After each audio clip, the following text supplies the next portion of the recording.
So while the Wilmot Proviso doesn't come to fruition, something does need to happen. Okay, so tensions are rising between this issue of slave versus free balance in the government. And so the next solution is the Compromise of 1850. Okay, so again, California wants to be admitted as a free state. The South is threatening to secede if it does, because they're worried about upsetting this balance. Also, the issue of runaway slaves for the South is a problem. Again, remember the Constitution established the first Congress created the Fugitive Slavery Act of 1793. And it was that anyone who came across an escaped slave was supposed to return them. However, the North greatly ignored this. And the South argued that they were just encouraging enslaved people to flee, and it was depriving them of their property, which is protected under the Constitution. A new political party rises at this time, called Free Soil Party. They were very anti-slavery. They believed in free soil, free speech, free labor, and free men. Most of the free soilers were small farmers and wage laborers, and that is because they couldn't compete with those large plantations. Okay, they were people who wanted to be able to have a life farming, but knew that they were never going to be able to be self-sufficient if the plantation system stayed in place. In 1848, we have a new president, Zachary Taylor. He's a Whig, okay, and he decides that the courts should decide the fate of slavery. Okay, and by the way, Whigs. This is what Abraham Lincoln is before he becomes a Republican. They're kind of abolition. At this time, a little bit, not a lot. That's why the Republican Party eventually kind of breaks off from them. But they're more progressive thinking. Henry Clay, and this is kind of one of the last times we're going to hear about Henry Clay. It's not too long after this that he actually passes away. He proposes what they call an omnibus bill, which is a comprehensive legislation, okay? And that omnibus bill is supposed to help answer the question of how we are going to admit slave and free states to try and keep this balance. It caused great debate.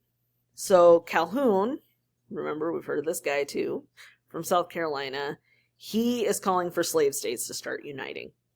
Clay, he's called the Great Compromiser. He had been the one who pushed through the Compromise of 1820. He's calling for a compromise that would allow both states or both sides to continue to keep equality. And then, of course, we have Webster from Massachusetts. He argues that the Northerners needed to respect the South and respect kind of their way of life. And President Taylor just kind of backed away and was like, I'm not dealing with this. And so this compromise of 1850, this omnibus bill that Clay is proposing, was kind of doomed. But then Taylor died.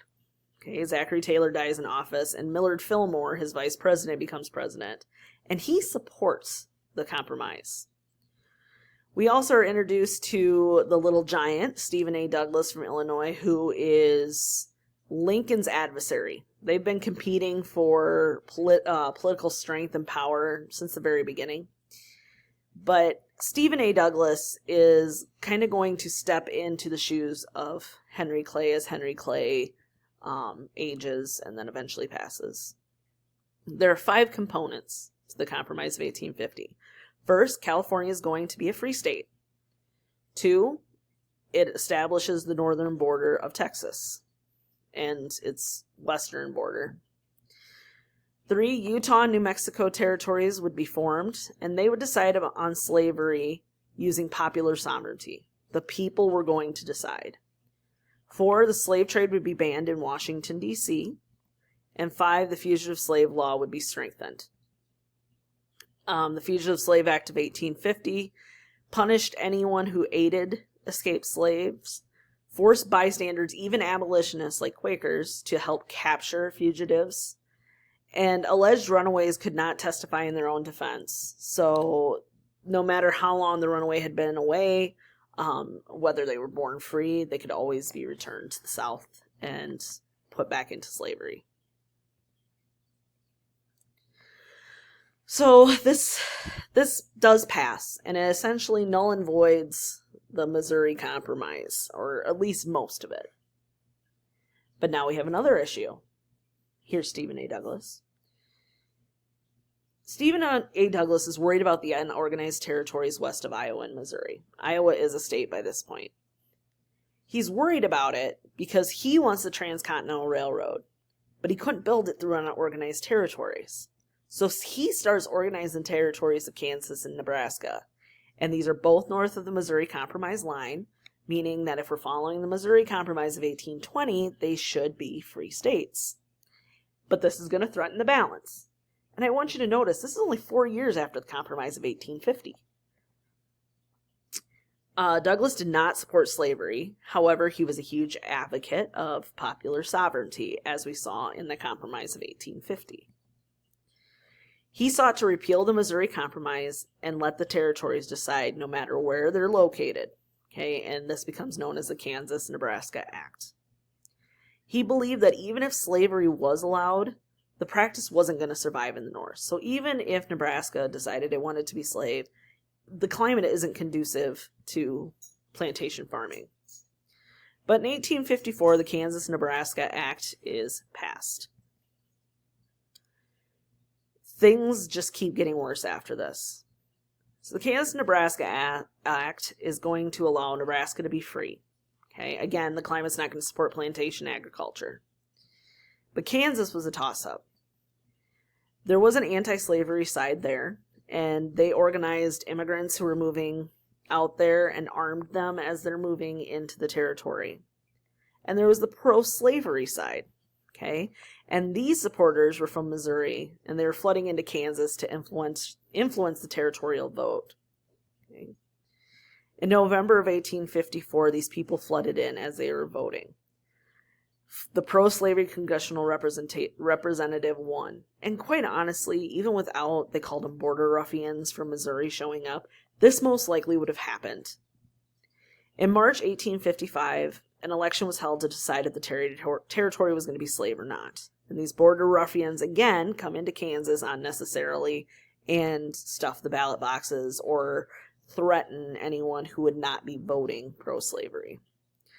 Kansans, most of them were from the South, so they were pro-slavery anyway. Many of them had brought enslaved people with them as they moved to these territories for new opportunities. So the pro-slavery side passes laws to prohibit anti-slavery supporters from serving on any of the juries, holding public office, and if you were found assisting a slave, it was capital punishment. You would be killed.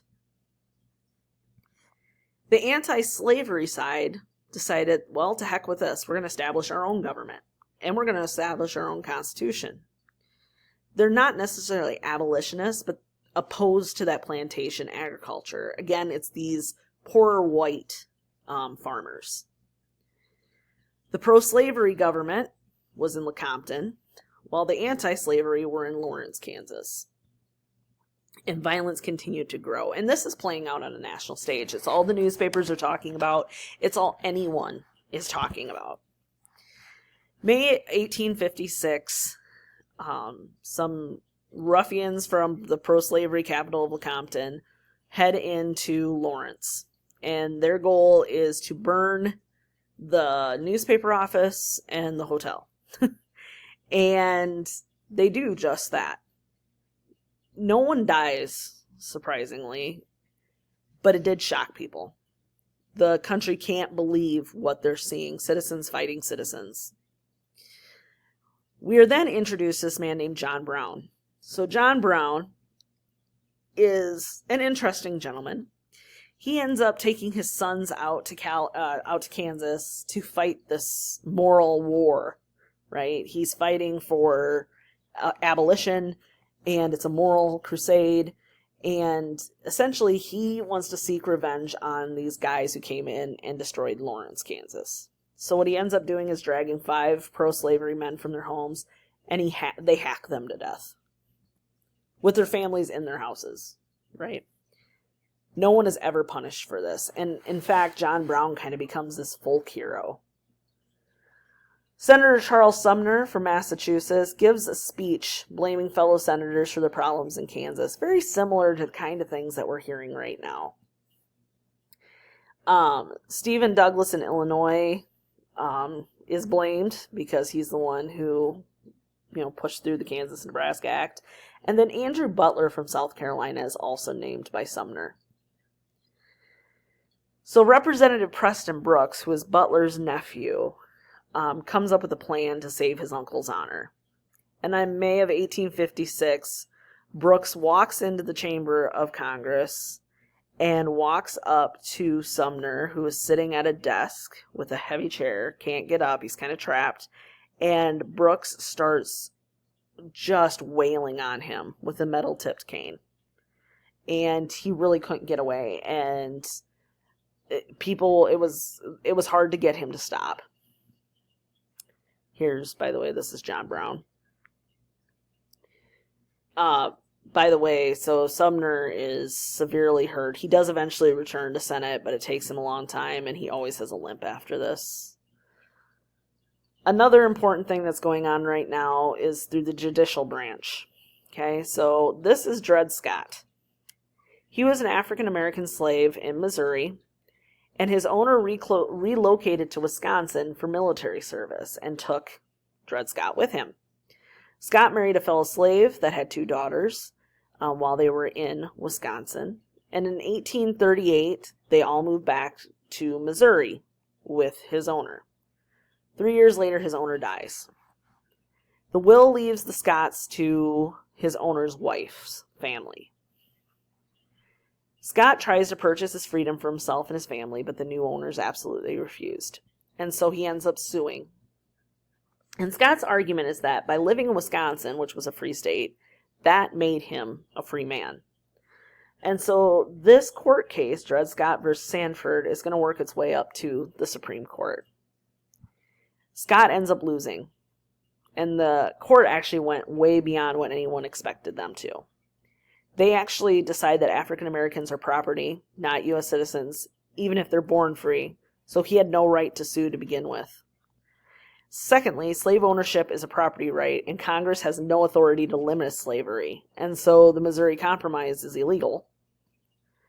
And during the trial, his original family that had owned him before the gentleman who took him to Wisconsin actually financially supported him. And after the trial, they purchased him and his family and gave them their freedom. But sadly, he only gets to experience freedom for 16 months before he unexpectedly passes away. There's an interesting Iowa connection here. The matter of Ralph. So Ralph had been an African American born into slavery. And he actually lived in Missouri as well. In 1834, he created a contract with his master, Jordan Montgomery, and he moved to Iowa. And he was going to purchase his freedom for $550 with interest. However, he moved to Iowa to go work in the lead mines, kind of in the Dubuque area. Montgomery did not honor this contract. Ralph paid, but Montgomery actually sends 2 men, slave catchers, to capture him and bring him back to Missouri, petitioning that he was a fugitive slave, that he had run away. Okay.